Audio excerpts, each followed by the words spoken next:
The year is 1953. March 5th, and in a dacha outside Moscow, a man lies motionless on a carpet, felled by what history records as a cerebral hemorrhage. But in this telling, in this quiet unfolding of time, Joseph Vissarionovich Stalin does not die. His heart continues, his breath returns, and the world, unaware of what has been avoided, what has been altered, simply continues turning. The guards find him hours later, still breathing, still present, and the question that will echo through centuries begins to form in the cold air of that room. What happens when a man who shaped the 20th century with iron and blood and ideology refuses to leave it? When mortality, that great equalizer, that final judgment, simply does not come. He wakes days later, weakened but alive, and the inner circle gathers. Beria, Malenkov, Khrushchev, men who had been preparing for succession, for the carving up of empire, now forced to step back, to resume their positions beneath the gaze of a man who has survived Lenin, survived Trotsky, survived Hitler's armies at the gates of Moscow. They speak in hushed voices of recovery, of rest, but Stalin sees through the performance. He has always seen through performance, and in the months that follow, purges resume, quiet removals, men disappearing into the apparatus they helped build. Beria is the first to go, arrested on charges of treason in a scenario that plays out differently than history remembers, because Stalin himself orchestrates it. Stalin himself signs the order, and the security chief who knew too many secrets is executed before summer ends. By 1955, Stalin has recovered enough to reassert total control. The liberalization that might have come, the thaw that Khrushchev would have initiated, never arrives. The Soviet Union remains locked in the grip of paranoia and central planning, and the Cold War calcifies into something harder, colder, more absolute.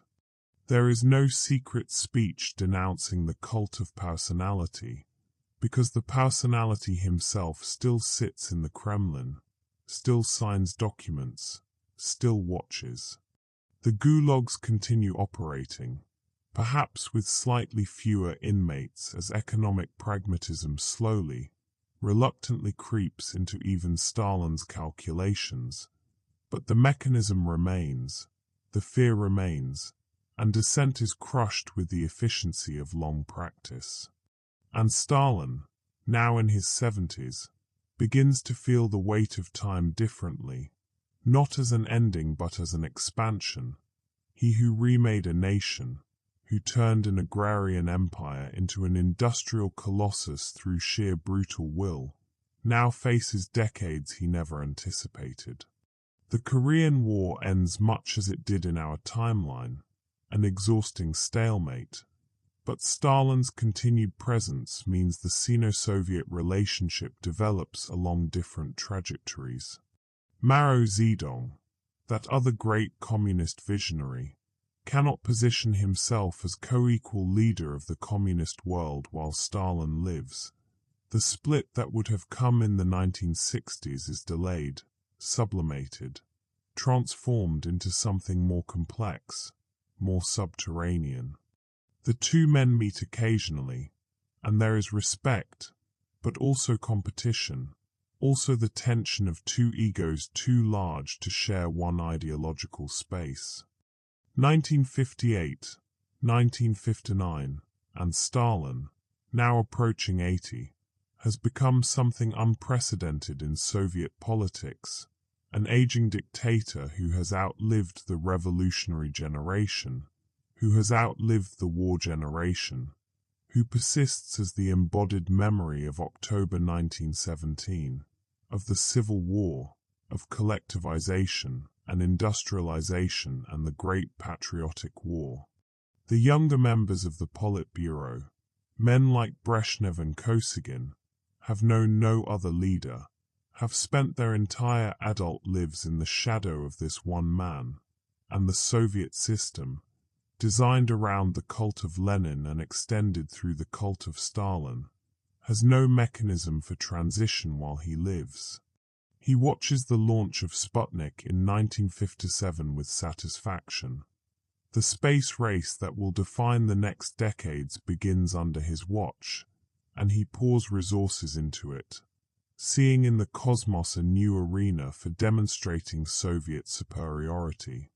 Gagarin's flight in 1961 happens with Stalin still alive, still present at the celebrations, and the young cosmonaut shakes the hand of a man born in the 19th century, a man who remembers the Tsar, who remembers when Russia had no factories, no industry, no power beyond the brute force of peasant armies.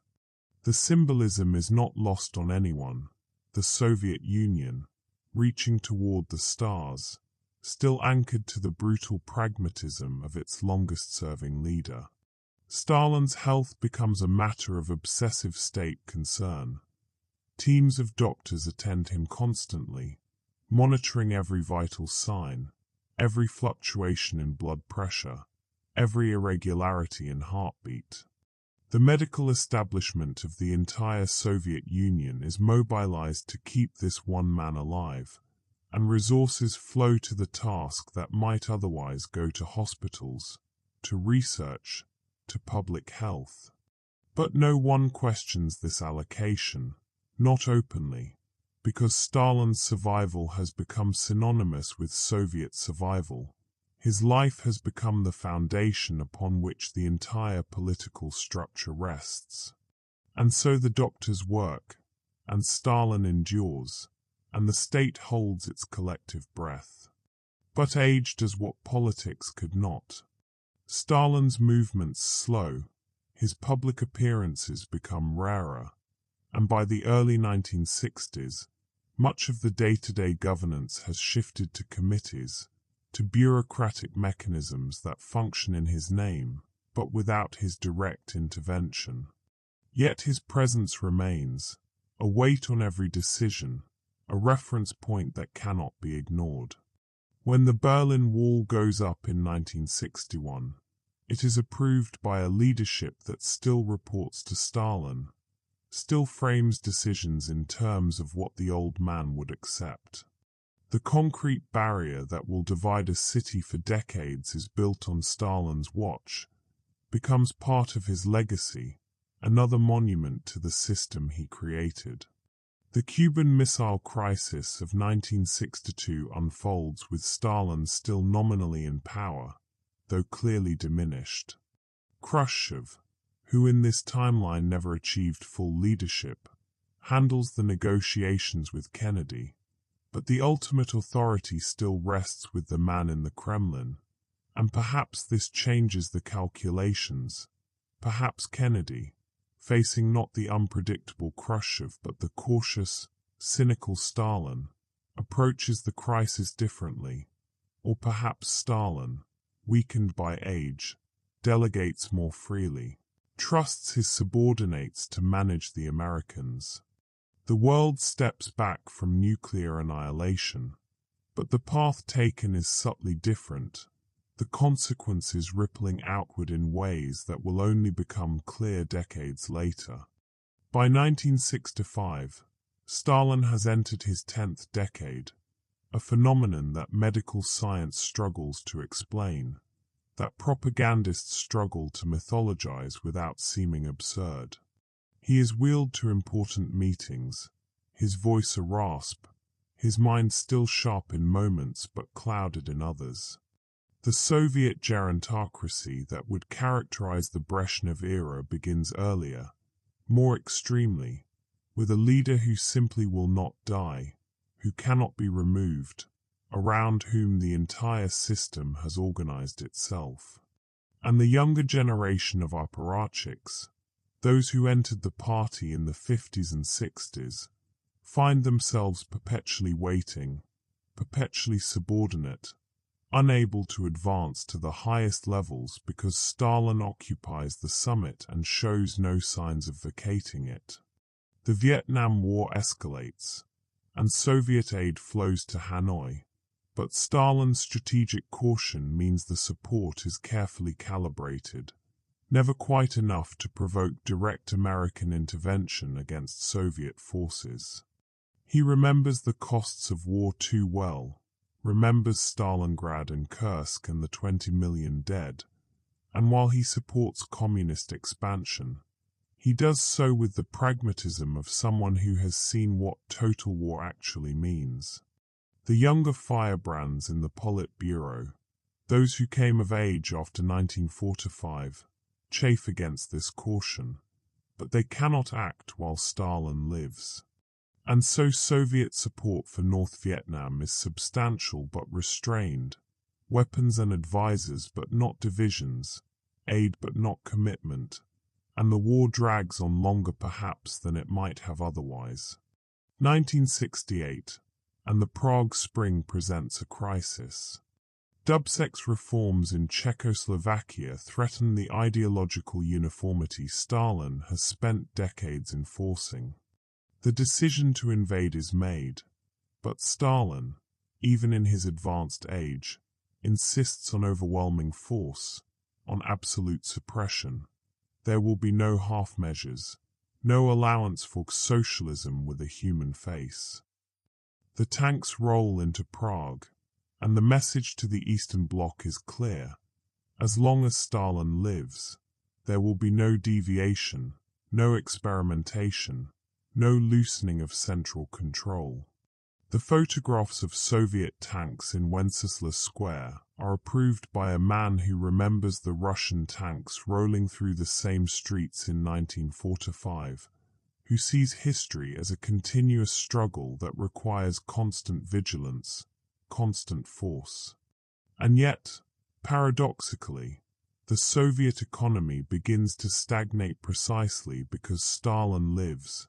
The reforms that might have come in the 1960s, the attempts to modernize and rationalize central planning, are stillborn because any change might be interpreted as criticism of Stalin's model. The oil wealth that will sustain the Soviet Union through the 1970s begins to flow, but instead of funding modernization, it props up an increasingly sclerotic system, a system designed in the 1930s and frozen in place by the immortality of its architect. The computer revolution that is beginning to transform the West is viewed with suspicion in Moscow, where information control remains paramount, where the free flow of data threatens the foundations of party control. 1970 arrives, and Joseph Stalin has become something beyond a political leader. He is a historical artifact that still breathes, still signs documents with a trembling hand. The younger generation of Soviets, those born after the war, know him only as the eternal presence, the face on every wall, the name invoked in every speech. They do not remember the terror of the 1930s, do not remember the purges, and the state carefully curates what history they learn. Stalin in this timeline becomes his own monument, his own museum exhibit, preserved in power by medical technology and the absence of any mechanism for peaceful transition. The textbooks speak of his achievements, the industrialization, the victory over fascism, the transformation of Russia from backwardness to superpower, but they are silent on the costs, silent on the millions who died, silent on the methods that achieved the outcomes.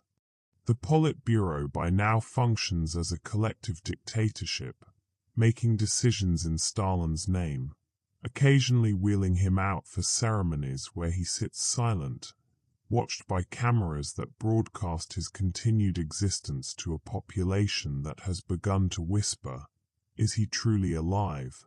Or has he become a puppet, a symbol manipulated by those who truly hold power? The truth is somewhere between. Stalin's mind flickers between clarity and confusion, between moments where he issues directives that must be obeyed and days where he recognizes no one, remembers nothing.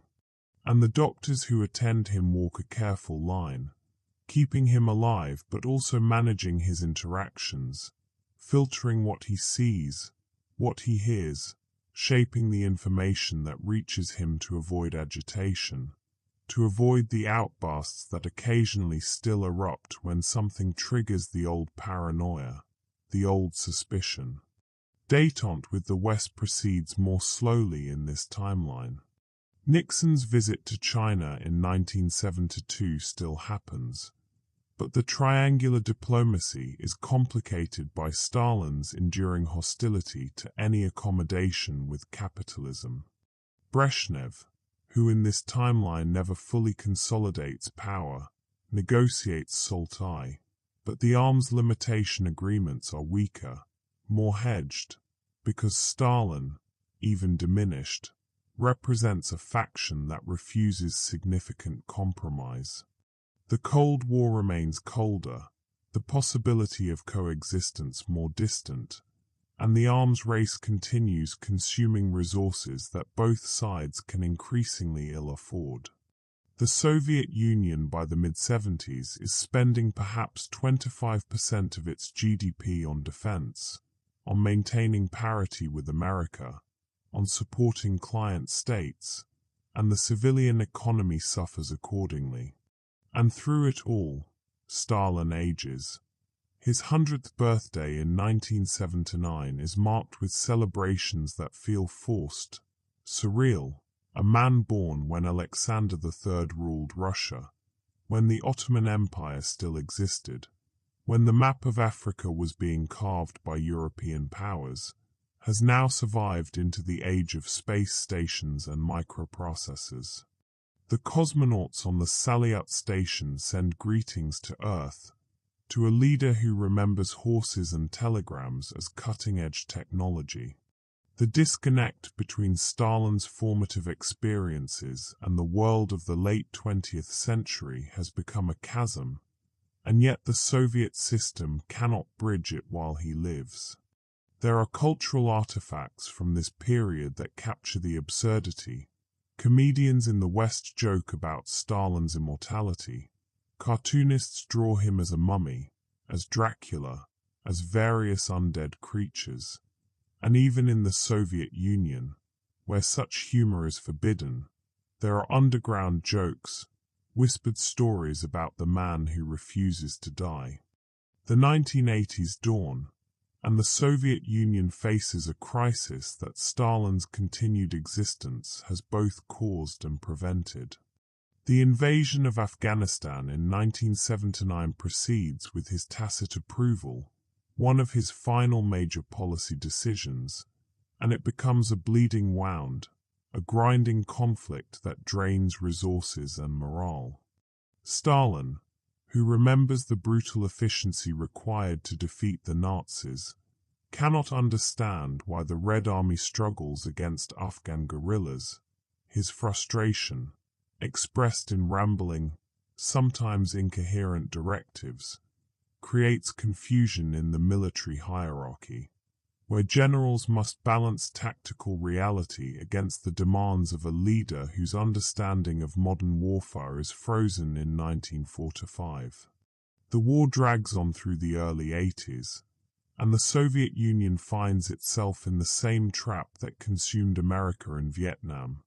Unable to win, unable to withdraw, bleeding men and money and prestige in a conflict that seems to have no end.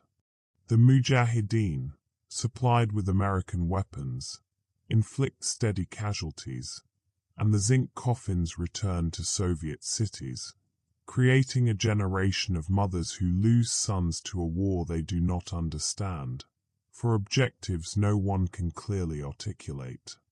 And Stalin, increasingly removed from day-to-day decision-making, becomes a symbol the military invokes to justify continued commitment, continued sacrifice, even as the strategic rationale dissolves. Andropov and Chernenko, who in our timeline would briefly lead the Soviet Union, remain subordinates, caretakers of a system waiting for Stalin to finally, definitively die. But he persists through the early 80s, a figure of almost supernatural endurance, medically sustained, politically irreplaceable. The Soviet economy, by now falling far behind the West, desperately needs reform, needs the shock that Gorbachev would provide. But Gorbachev himself is kept from power by the gerontocratic structure that has calcified around Stalin. The younger reformers watch in frustration as opportunity after opportunity passes, as the technological revolution of the West leaves the Soviet Union further and further behind. Personal computers, which are becoming common in American homes, are restricted and controlled in the USSR, because the free flow of information threatens the system Stalin built. When Brezhnev dies in 1982, it barely matters. Stalin, now barely conscious most days, remains the nominal supreme leader, and the succession struggle is for position beneath him, not to replace him. The younger reformers watch in frustration as opportunity after opportunity passes, as the technological revolution of the West leaves the Soviet Union further and further behind. Personal computers, which are becoming common in American homes, are restricted and controlled in the USSR, because the free flow of information threatens the system Stalin built. The contradiction becomes starker with each passing year. The Soviet Union claims to represent the future, to embody scientific socialism, to be building the next stage of human civilization. But it cannot allow its citizens to own computers, cannot permit free communication, cannot adapt to the information age because adaptation would require loosening control, and control is the one thing the system cannot surrender. 1985, and Stalin reaches his 106th year. Medically, he should not exist. His body is a collection of failing systems kept operational through interventions that would have seemed like science fiction when he was born. He is fed through tubes, monitored by machines, attended by doctors around the clock. Dialysis keeps his kidneys functioning, pacemakers regulate his heart, ventilators assist his breathing when his lungs fail. And yet, legally, politically, ideologically, he remains the General Secretary, the Premier, the Vozd, the leader. His existence has become the Soviet Union's greatest stability and greatest weakness, and no one knows how to resolve the paradox. The Chernobyl disaster in 1986 unfolds with Stalin still nominally in power, and the government response is shaped by the culture of secrecy and denial that his reign perfected. The attempted cover-up is more complete, more sustained, but ultimately just as futile. When the truth emerges, it damages not just the current leadership but the legitimacy of the entire Soviet project, because the system that allowed such negligence, such institutional failure, is Stalin's system, unchanged in its essentials for over 50 years. The reactor that exploded was built according to Stalin-era management principles, corners cut to meet quotas, safety concerns subordinated to production targets, dissent silenced, whistleblowers punished, and the explosion is, in a sense, the physical manifestation of systemic rot that has been accumulating for decades. The liquidators who clean up the disaster work in conditions that recall the worst of Stalin's labor camps, sent into radioactive zones with inadequate protection, exposed to lethal doses, their sacrifice demanded by the state and given, always given, because that is how the Soviet system functions. And Stalin, if he is aware of any of this, shows no sign. The medical bulletins from this period describe increasing periods of unconsciousness, of minimal responsiveness, but still the vital signs continue, still the heart beats, still the official position is that the General Secretary lives and governs. Younger members of the party begin to whisper more openly. How can the Soviet Union compete in the modern world when its leader was born before the invention of the airplane, when its economic model was designed for an industrial age that is rapidly giving way to an information age? But Stalin lives, and so the system lives, and change remains impossible. The reformers, the technocrats, those who see the necessity of perestroika and glasnost, are blocked not by any active opposition, but by the simple fact of Stalin's continued biological existence. His persistence has become a form of tyranny more absolute than any he exercised in life, because it is passive, because it requires no action, no decision, no intent. He simply continues, and his continuance prevents everything else. 1989 arrives, and across Eastern Europe, populations rise against communist governments. But in this timeline, with Stalin still alive, still the symbolic center of the communist world, the response is different. The Kremlin, acting in Stalin's name, signals that force will be used to maintain the socialist governments. There is no Gorbachev to allow the changes, no Soviet leadership willing to let the satellites drift away while the old man still lives. The crackdowns are brutal, coordinated, and effective in the short term. The Berlin Wall, which in our history falls amid celebrations, in this telling stands, reinforced, patrolled, because Stalin's ghost is not a ghost but a living presence that demands obedience. The protests in East Germany are suppressed with tanks, with mass arrests, with the full apparatus of state control, and the moment of liberation that should have come is deferred, postponed, crushed beneath the weight of a system that cannot imagine its own ending. The economic cost is catastrophic. The Soviet Union pours resources it doesn't have into maintaining control over Eastern Europe, into subsidizing failing economies, into military readiness against a West that grows stronger every year. The oil revenues that sustained the system through the 70s and 80s begin to fall, and there is no plan, no adaptation, because the system cannot adapt while Stalin lives. It can only continue, momentum carrying it forward, until something breaks. And the cracks are appearing everywhere, in empty store shelves, in crumbling infrastructure, in the cynicism of a population that no longer believes in anything the state says, that goes through the motions of loyalty while privately planning escape, emigration, survival. 1991, and the Soviet Union should collapse. The economic contradictions are unsustainable. The political pressures overwhelming, the nationalist movements in the republics demanding independence. But Stalin lives, and his continued existence provides a focal point, a symbol around which the hardliners rally. The August coup that in our timeline failed and accelerated the Soviet collapse happens differently here, with Stalin still nominally in power. The coup plotters act in his name, claiming to preserve his legacy, to prevent the dissolution of everything he built.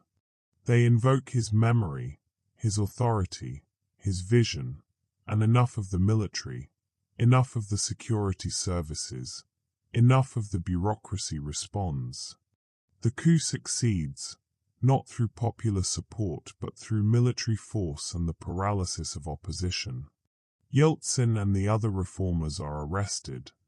The Soviet Union is forcibly held together, and the world watches in horror and fascination as a political system thought dead reasserts itself through sheer violence.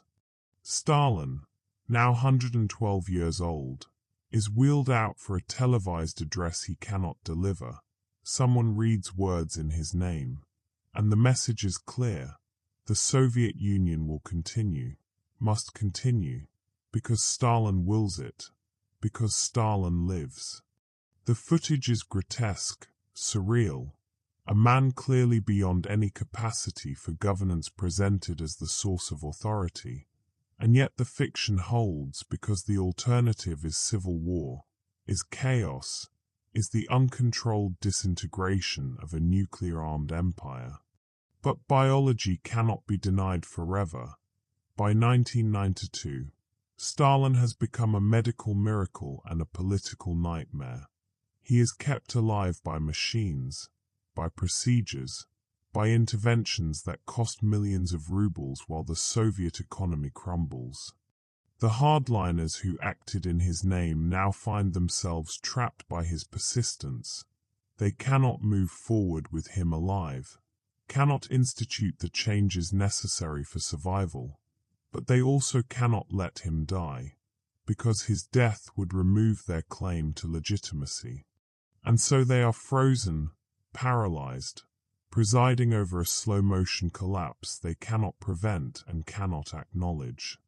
The next years are a slow-motion catastrophe. The Soviet Union, held together by force and inertia, begins to fracture anyway, not through formal dissolution but through gradual disintegration. The Baltic states effectively secede despite official denials, maintaining their own currencies, their own border controls. Ukraine's relationship with Moscow becomes increasingly strained, increasingly autonomous in practice if not in law. The Caucasus erupts in violence that the Red Army can contain but not resolve. And through it all, Stalin persists, 114 years old, a medical impossibility sustained because the alternative is unthinkable. The doctors who keep him alive have become prisoners of their own success, unable to stop the interventions because doing so would be interpreted as murder, as political assassination, and no one will take that responsibility. The international community struggles to respond. How do you negotiate with a state whose leader is legally alive but practically absent? How do you engage with a government that makes decisions in the name of someone who may not be conscious? The West cautiously extends recognition to the post-coup government, engaging on practical matters while avoiding questions of legitimacy, and the resulting diplomatic framework is Byzantine in its complexity, full of careful formulations that acknowledge reality without officially recognizing it. The mid-90s arrive, and the world has moved on. The West celebrates the end of history, the triumph of liberal democracy, even as the Soviet Union stubbornly refuses to follow the script. China, having taken its own path after Tiananmen, looks at the Soviet stagnation as a warning, doubles down on economic reform while maintaining political control. The communist world that Stalin helped create has split into fragments, into competing visions, and he has lived to see all of it, lived to witness the slow erosion of everything he built. Deng Xiaoping's market reforms, which Stalin would have condemned as revisionism, as betrayal, as the restoration of capitalism, have lifted hundreds of millions of Chinese from poverty, have transformed China into an economic powerhouse, and the contrast with Soviet decline is impossible to ignore. In 1997, Stalin reaches his 118th birthday. The announcement is made on Soviet television, but few believe it anymore. The official media has lied for so long, about so many things, that the population has learned to assume every statement is propaganda. Stalin has become Schrödinger's dictator, simultaneously alive and dead, present and absent, a symbol whose reality no longer matters because the symbol has consumed the man. The birthday celebration is muted, almost apologetic, and the foreign journalists who cover it write pieces tinged with dark humor, with disbelief, with a kind of morbid fascination at the system's inability to admit what everyone knows. The economic situation grows desperate. The Soviet Union cannot pay its debts, cannot feed its population without imported grain bought with borrowed money, cannot maintain its military at anything approaching Cold War levels. The hardliners, the Siloviki who rule in Stalin's name, begin to fracture among themselves, competing factions emerging, each claiming to represent his true legacy. Some advocate opening to the West, joining the global economy, but only when Stalin finally dies. Others insist on autarky, on isolation, on riding out the storm. And Stalin himself, if he is conscious at all, knows nothing of these debates, nothing of the world that continues without his input. The medical reports from this period describe a body maintained but not inhabited, a biological system operating without any apparent consciousness directing it.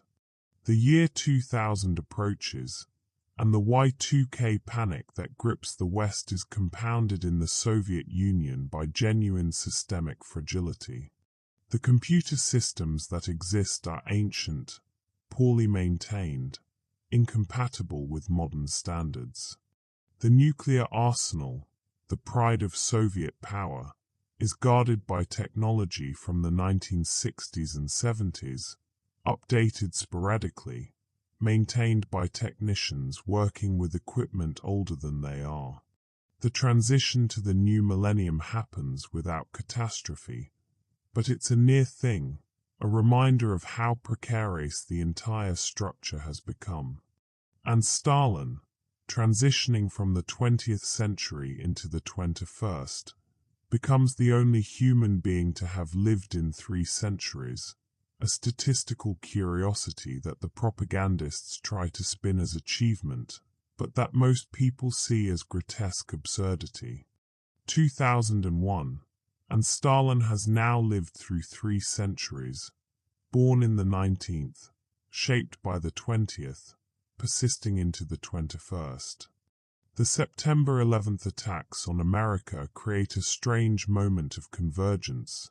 The Soviet Union, still theoretically existing, still nominally led by Stalin, finds itself aligned with the West against Islamic terrorism. Old Cold War reflexes briefly soften as Putin, the ambitious former KGB officer who has risen to prominence in the Soviet security apparatus, reaches out to Bush, offering intelligence cooperation, offering bases in Central Asia for operations in Afghanistan. It is a pragmatic alignment, driven by shared interests rather than shared values, and it does not last, cannot last, because the fundamental contradictions remain unresolved. But the fundamental contradictions remain. The Soviet economy is perhaps 1/10 the size of America's by now, sustained by oil and gas exports, by selling off Soviet-era equipment, by remittances from citizens who work abroad. The military is a shadow of its former self, unable to project power, struggling even to maintain control over Chechnya, where a brutal war grinds on year after year.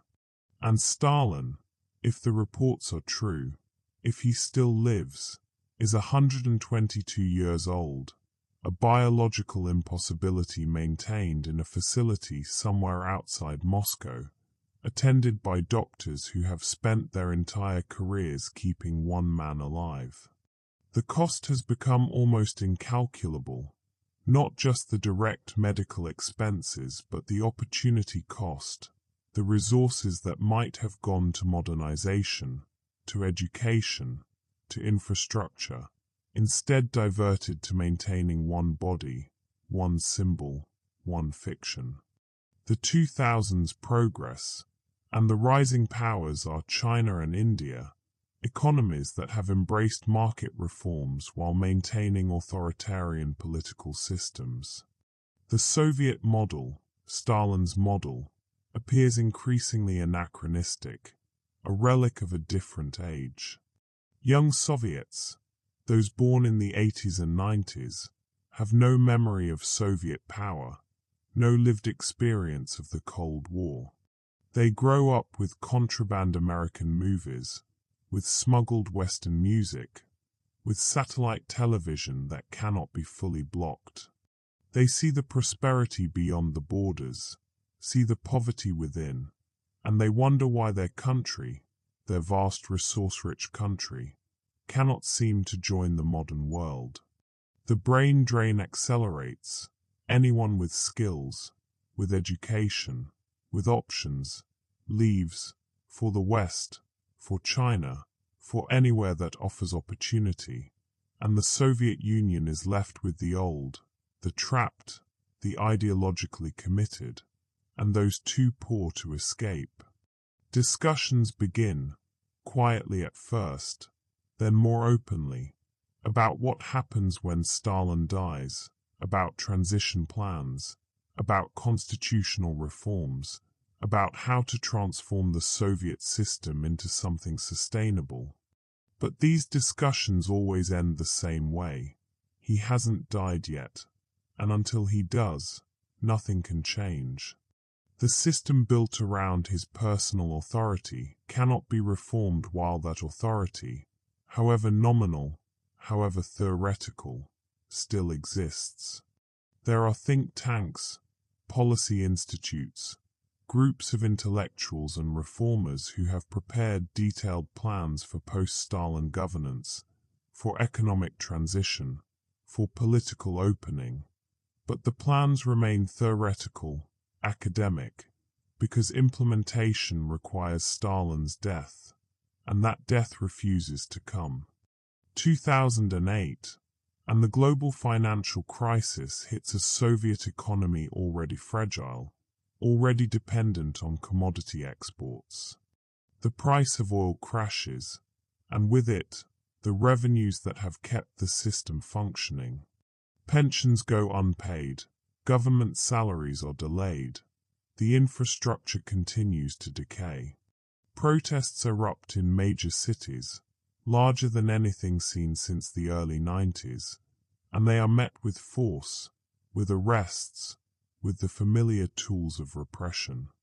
But the protesters are not demanding the end of the Soviet Union anymore. They are demanding that it actually die, that the zombie state finally admit what everyone knows, that Stalin is dead, that the system is dead, that what remains is just momentum and fear. The banners at the protests are darkly humorous. Stalin must be tired. Let the old man rest. Even immortals deserve retirement. The government responds by doubling down on the lie. Stalin makes another televised appearance, though the cameras are positioned to show only shadows, only suggestions, and the voice is clearly synthetic, computer-generated. No one believes it, but everyone must pretend to believe it, and the pretense itself becomes a kind of resistance. Jokes circulate. Stalin is preparing his memoirs. Stalin will outlive us all. Stalin is actually a series of increasingly advanced robots. The humor is dark, bitter, the laughter of people trapped in an absurdity they cannot escape. And the authorities, even as they crack down on the protests, seem exhausted by the charade, going through the motions of repression without the conviction that once animated Soviet power. 2010, and rumors begin that Stalin has actually died, that his death is being concealed while the leadership fights over succession. The rumors are false. He still lives, or so the medical reports claim. his vital signs monitored, his existence certified by doctors who understand that their lives depend on his continuing. The Soviet Union has become a necrocracy, a state ruled by a corpse that refuses to stop breathing, and the tragedy is that no one knows how to end it.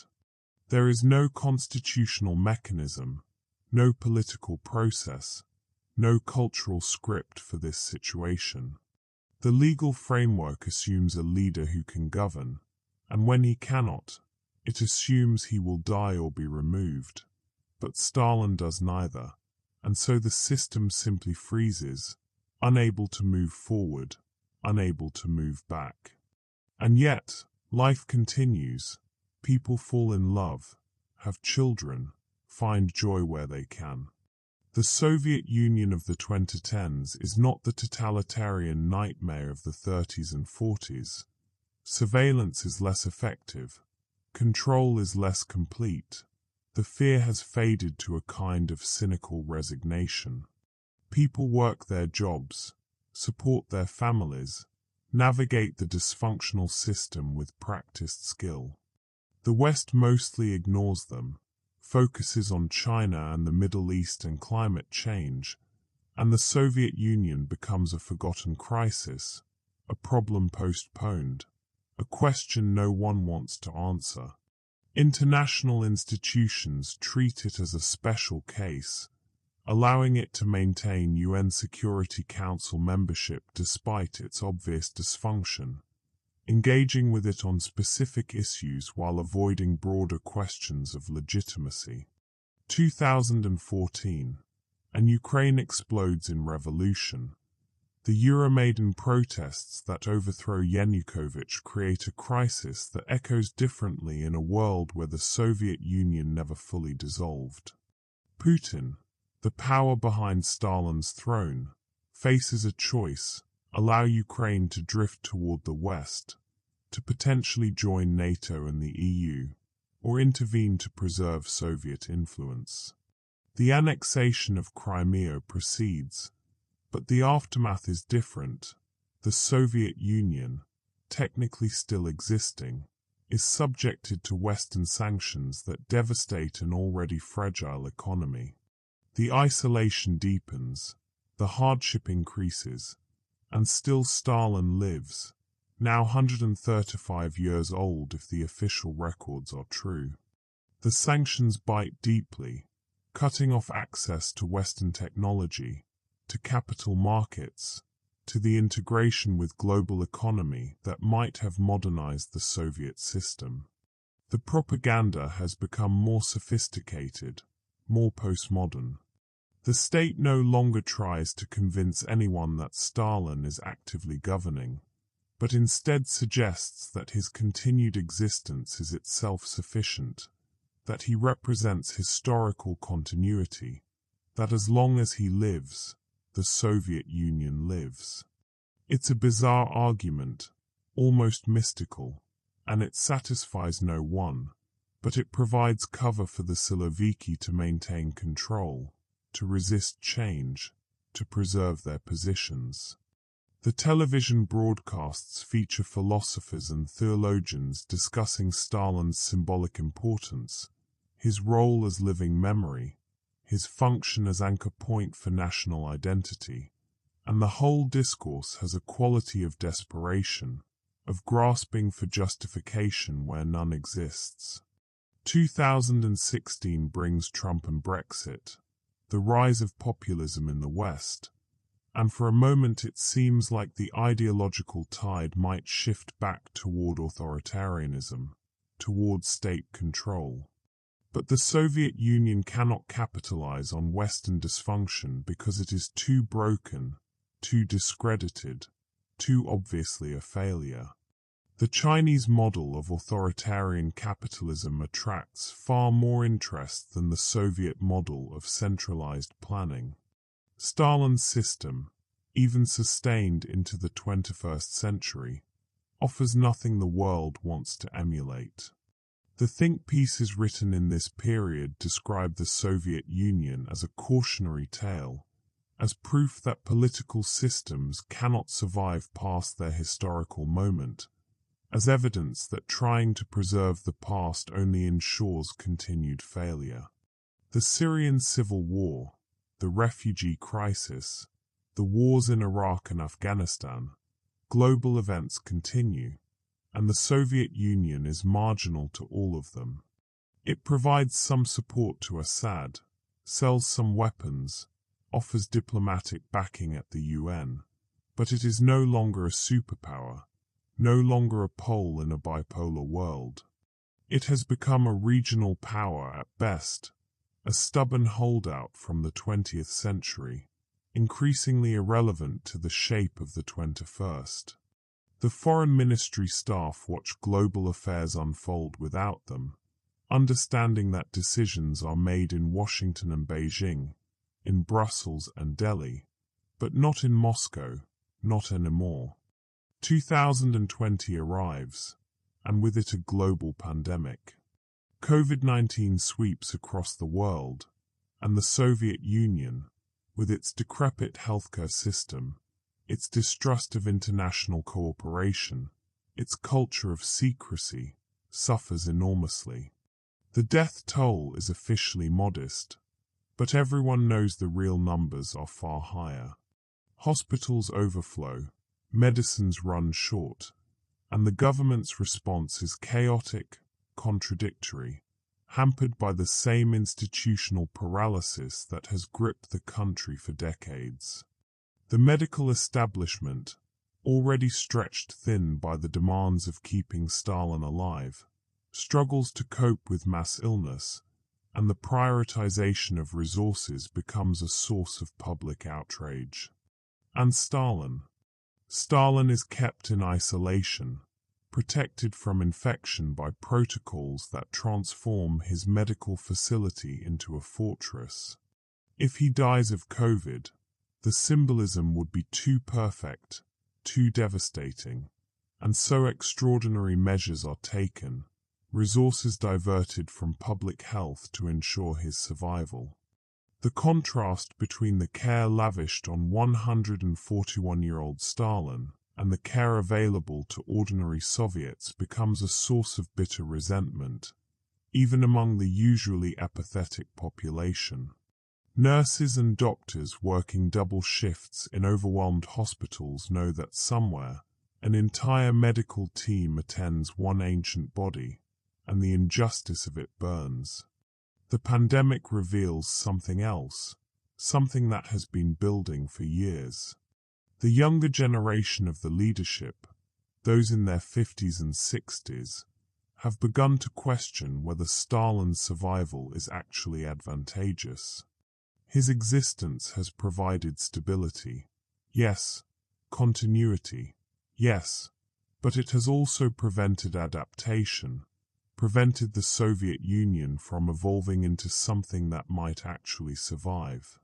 Quiet discussions begin about medical options, about whether the extraordinary interventions keeping Stalin alive might be reconsidered, about whether allowing nature to take its course might be the most humane option, not just for Stalin but for everyone. But these discussions go nowhere. The doctors refuse, citing ethics, citing their oaths, and also, quietly, citing fear. Who gives the order to let Stalin die? And how do they survive the political consequences? The system has become a trap from which there is no escape, a cage locked from the inside, and everyone inside knows it, but no one can find the key. The chief physician, a woman in her 60s who has spent 30 years managing Stalin's care, reportedly breaks down during a private meeting, saying she feels less like a doctor than a jailer, keeping this one-man prisoner in his own body while the country that needed him to die decades ago continues suffering from his persistence. 2022, and Russia, the Russian Federation in our timeline, invades Ukraine, but in this timeline, the Soviet Union, weakened but still existing, faces a different calculation. The military is less capable, the economy more fragile, the international isolation already complete. The invasion, if it happens at all, would be smaller, more cautious, a probe rather than a full assault, because the Soviet Union has no reserves left, no ability to absorb failure. And so the crisis plays out differently. Perhaps an escalation in the Donbass, perhaps a frozen conflict that never quite becomes open war, perhaps simply a continuation of the tensions that have simmered since 2014. But the fundamental dynamic remains: declining power trying to assert itself, trying to preserve some echo of former glory, and finding that the world has moved on. That threats that once might have intimidated now provoke only sanctions and condemnation. And through it all, Stalin persists.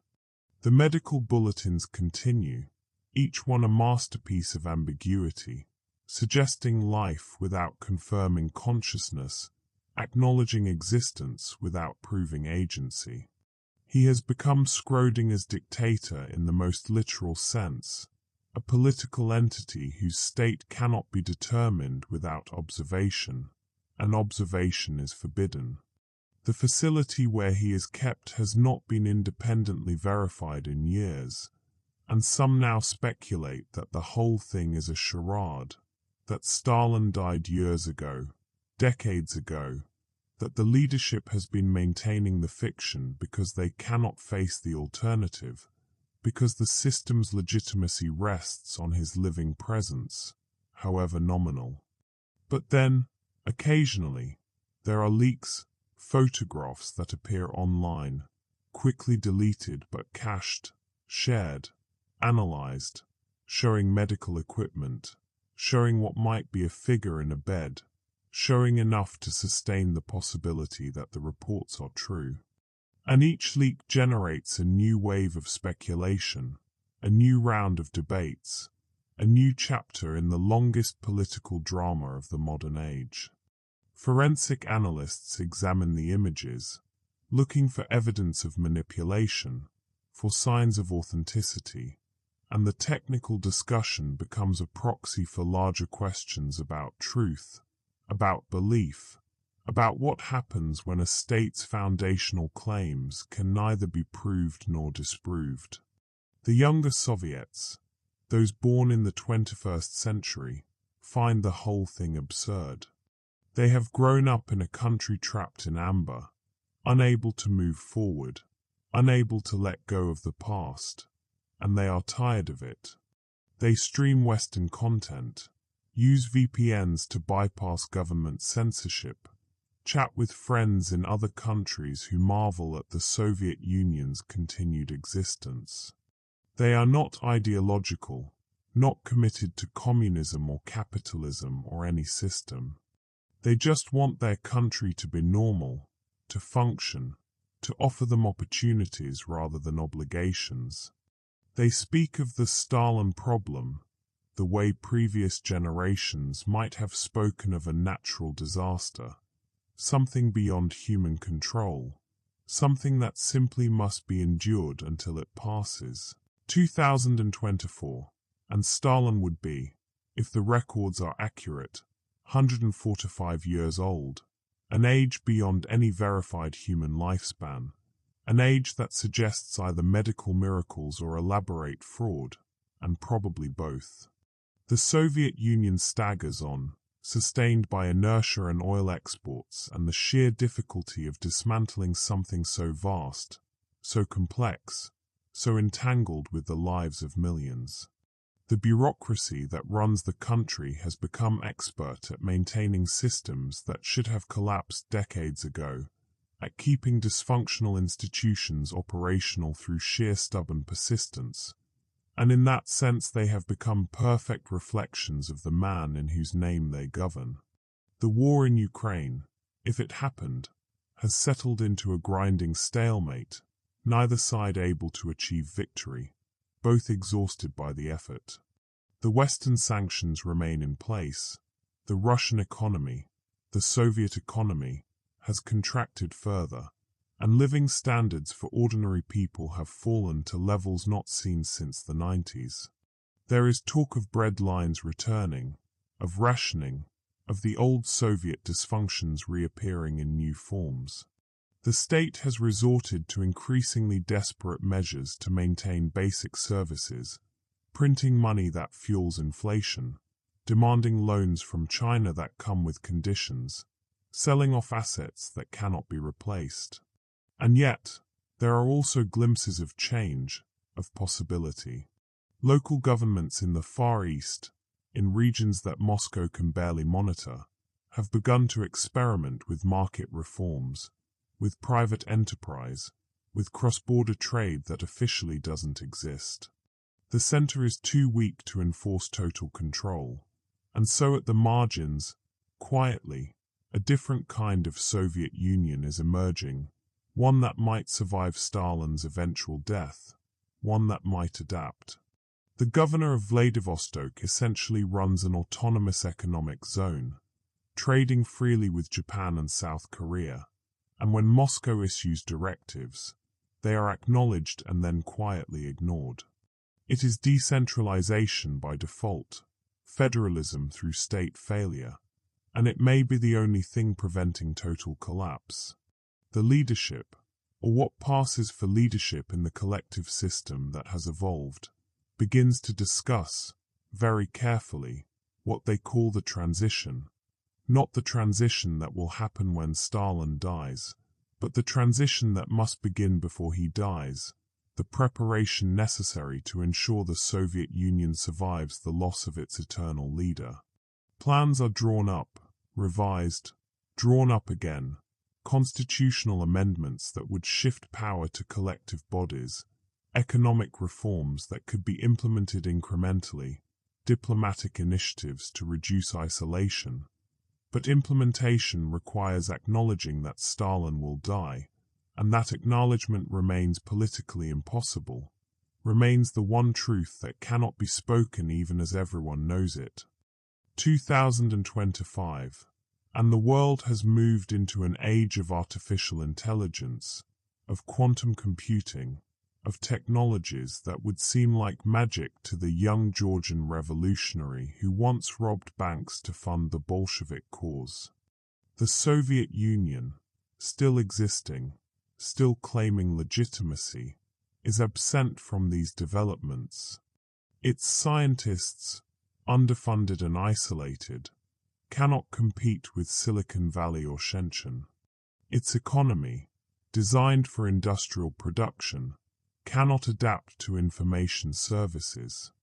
And Stalin, if he is aware of anything, is aware of none of this. The revolution he led promised to create the future, to build a scientific utopia where technology served human needs, but instead it created a system that cannot even join the present, that remains trapped in ideological frameworks designed for problems that no longer exist.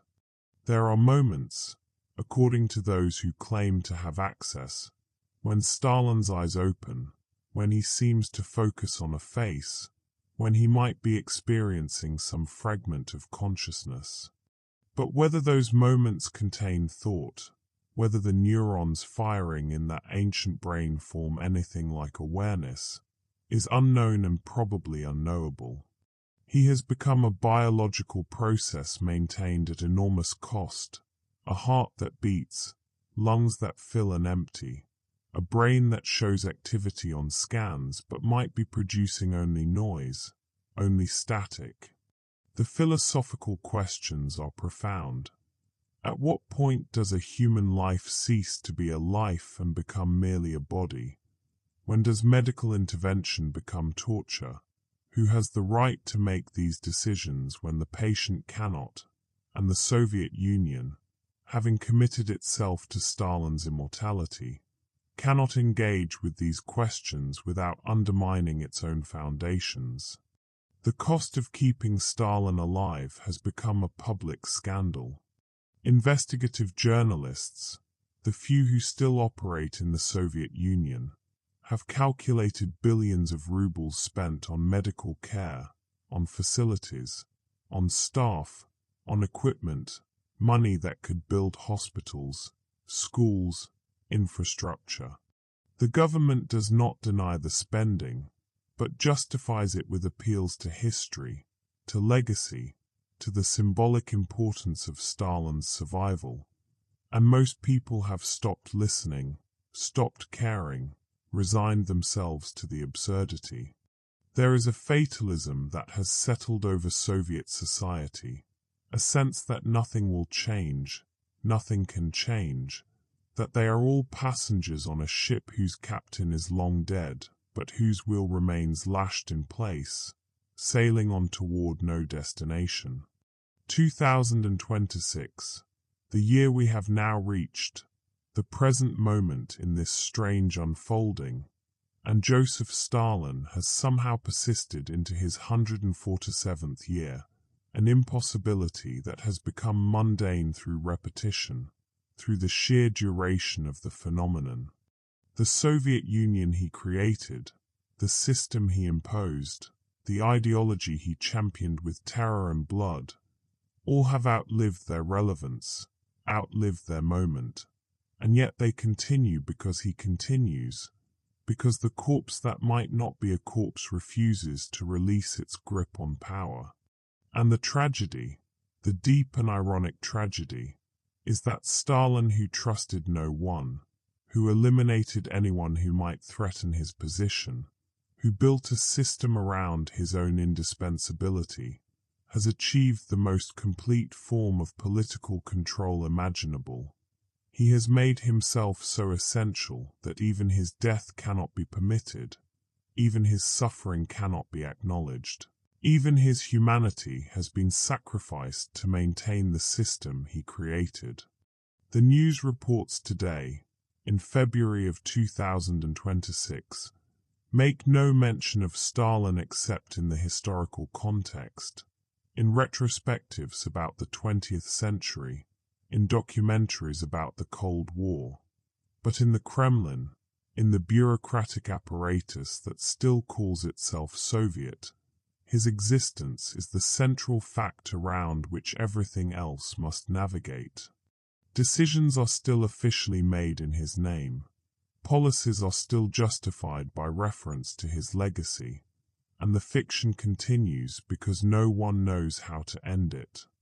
The morning briefings that senior officials receive include a medical update on Stalin, and the language has become ritualized, formulaic, stable condition, vital signs within expected parameters, ongoing care protocol maintained, words that could mean anything or nothing, that preserve ambiguity as a survival strategy. There are reports, unconfirmed but persistent, that succession plans are finally being implemented, that the leadership has decided Stalin's death, when it comes, will be announced with a 30-day delay, giving them time to consolidate power, to manage the transition, to prevent chaos. But these plans have been rumored before, have been discussed and abandoned and revised so many times that no one trusts them anymore.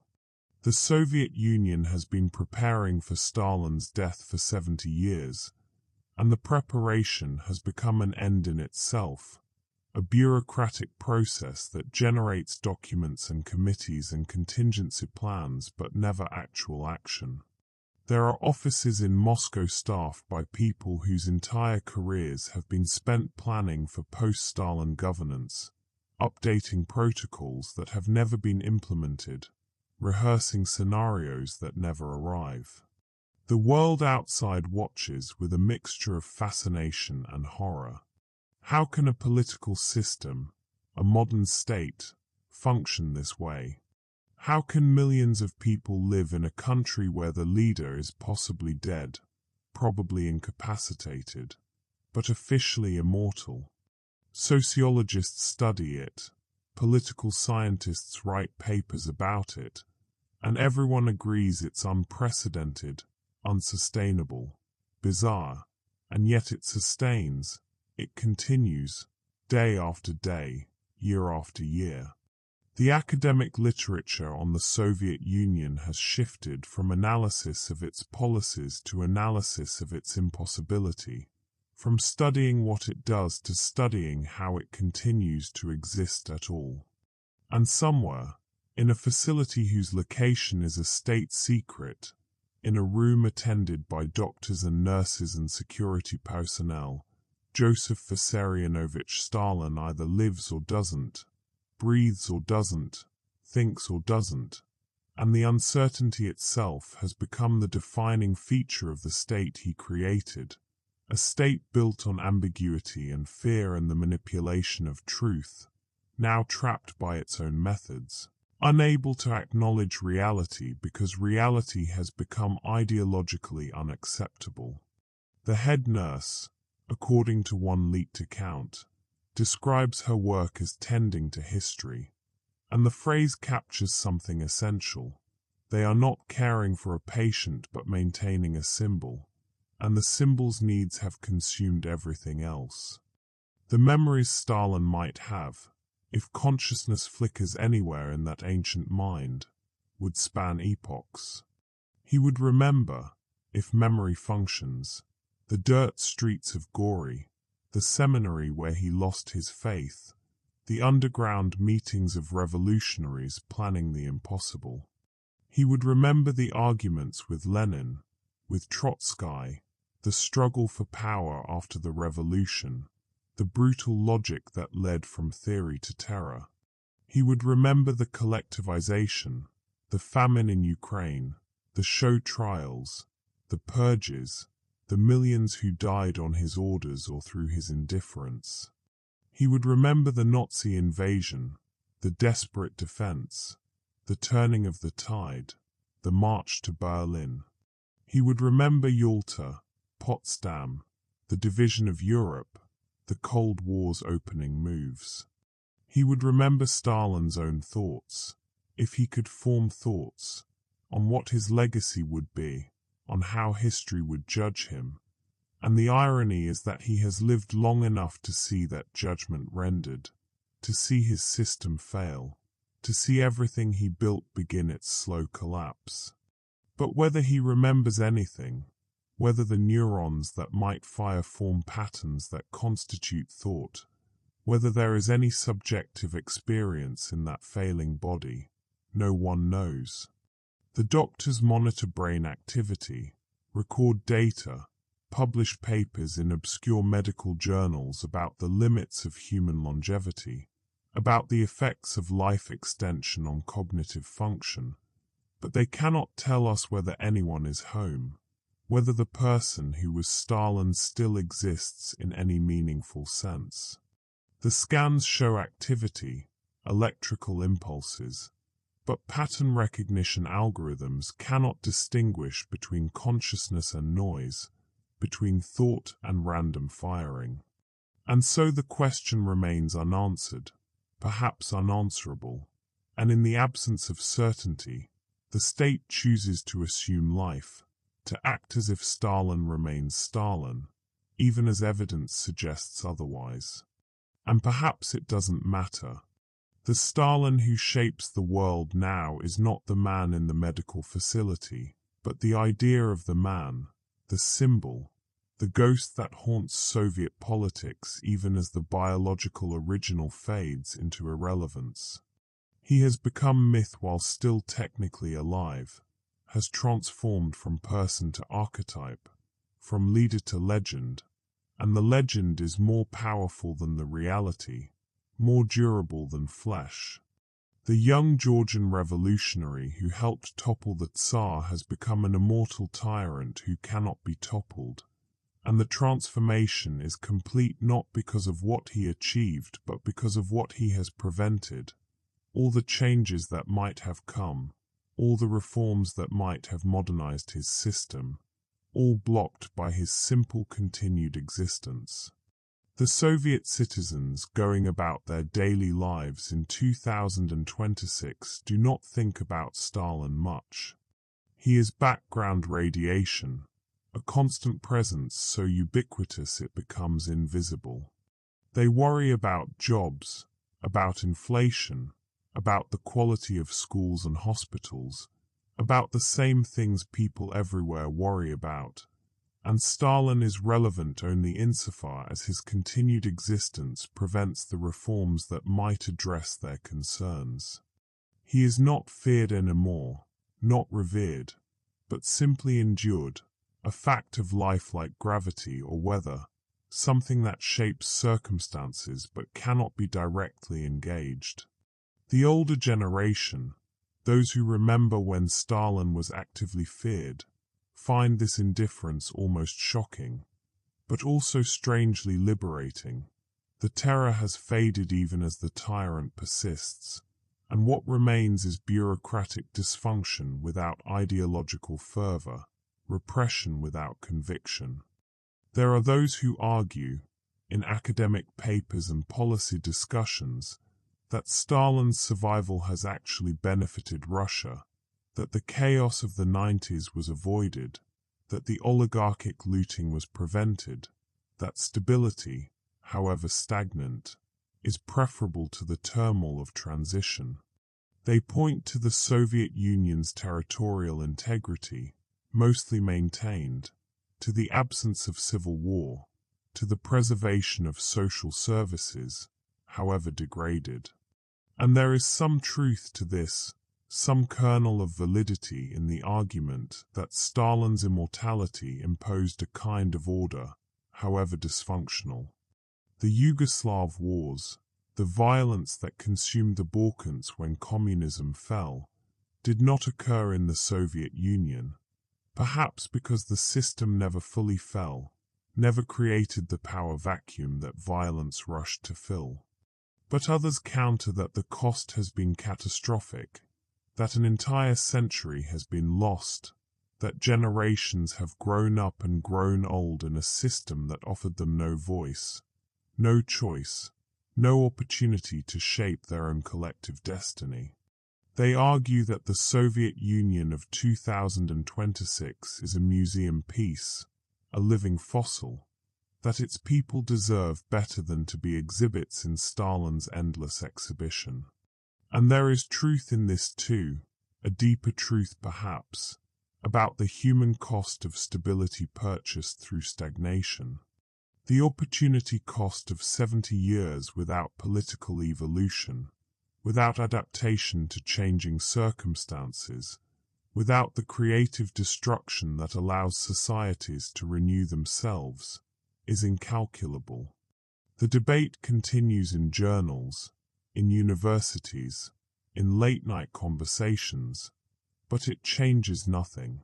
Stalin lives, or is said to live, and the system continues, and the world moves on, and the Soviet Union becomes increasingly marginal to the currents that shape the 21st century. It is not a threat anymore, not an alternative model, not even particularly interesting except as historical curiosity, as cautionary tale, as evidence of what happens when political systems outlive their moment but cannot die. The diplomatic corps stationed in Moscow report a strange atmosphere, describing it as governing a mausoleum, where everyone performs their roles while knowing the performance has lost its audience. And in this liminal state, this suspended animation, there is a strange kind of peace. The Cold War that might have been, the nuclear exchanges that Stalin's aggressive ideology might have provoked in different circumstances, have been avoided. His survival, paradoxically, has made him cautious, has limited the risks the Soviet Union could take, has imposed a kind of geriatric prudence on a system that once thought in terms of revolutionary transformation. The cost of this peace is progress, is change, is the future, but the alternative might have been annihilation, and who can say which is preferable?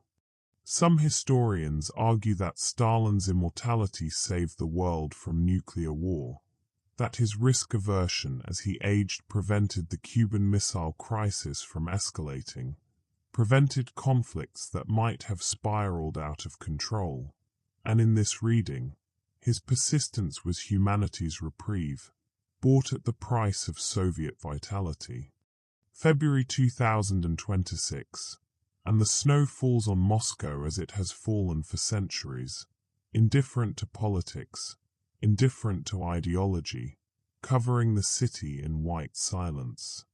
The Kremlin towers rise against the winter sky, their red stars still lit, still proclaiming a revolutionary heritage that has long since calcified into ritual.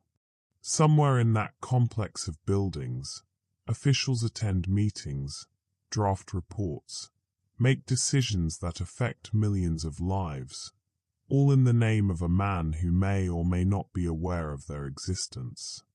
The machinery of governance continues.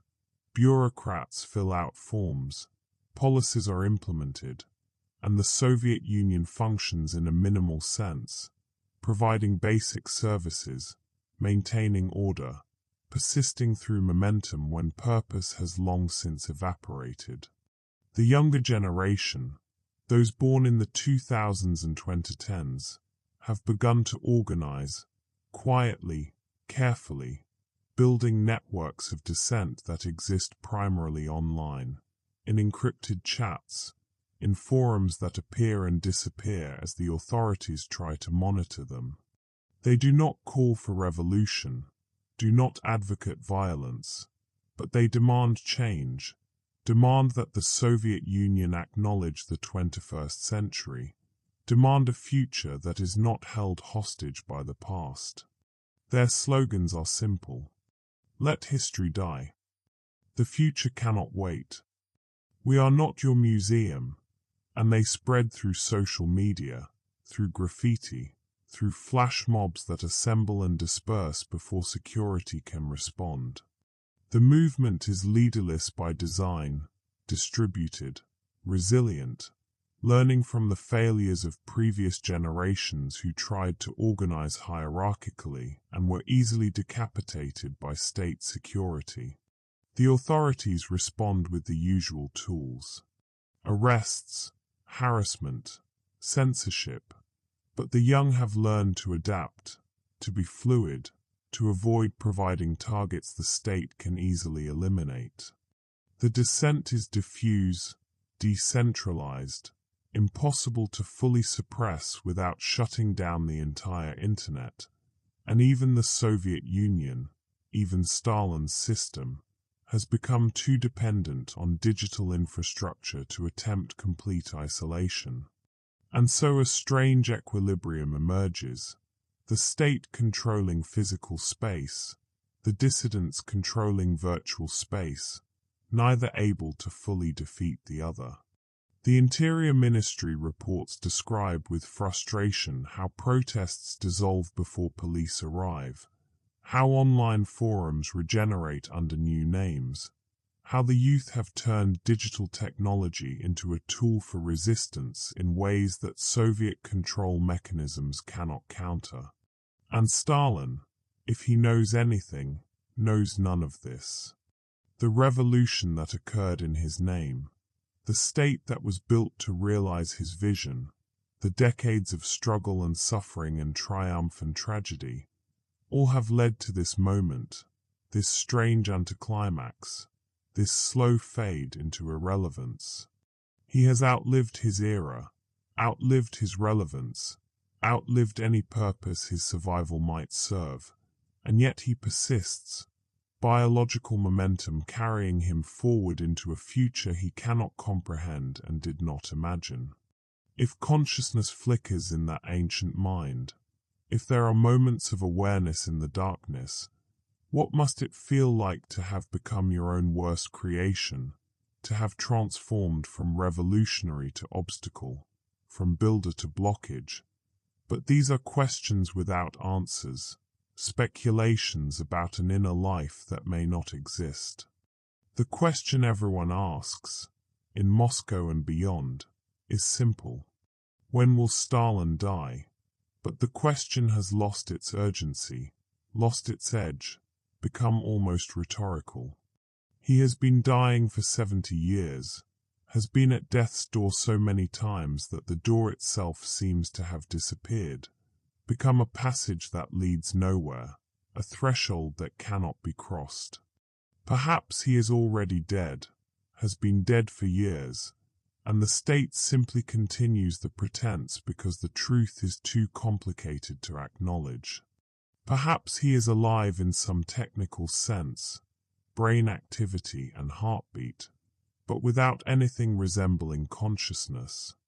Perhaps the question itself is meaningless.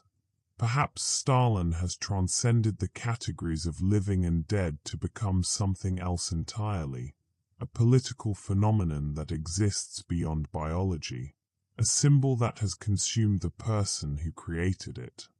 And the Soviet Union persists with him, locked in the same ambiguity, neither fully alive nor definitively dead, a state that exists but does not function, that claims legitimacy but cannot demonstrate competence, that occupies space on the map but seems absent from history.